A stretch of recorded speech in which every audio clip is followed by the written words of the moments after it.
अजातशत्रूचा कालखंड इसवी सन पूर्व 492 ते इसवी सन पूर्व 460 पर्यंत सांगितला जातो.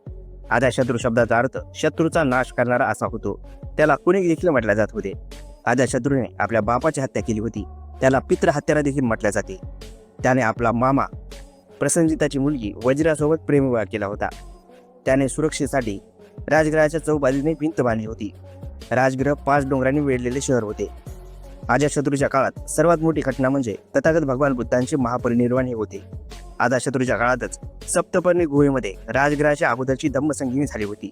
त्याने आपला सहकारी वर्षकारासोबत वैशालीवर हल्ला केला आणि तिला जिंकून घेतले. या युद्धात त्याने 2 नवीन हत्यार वापरले होते, रथमुसल आणि महाशिलाखंड. चा प्रयोग त्याने पहिल्यांदा केला. जैन धर्माच्या पहिल्या उपांगात महावीर आणि अजातशत्रूच्या संवादाविषयी सांगितले आहे. त्याने सुरुवातीला जैन धर्म आणि नंतर बौद्ध धर्माचा स्वीकार केला होता. त्याने 16 वर्षापर्यंत मगधवर राज्य केलं.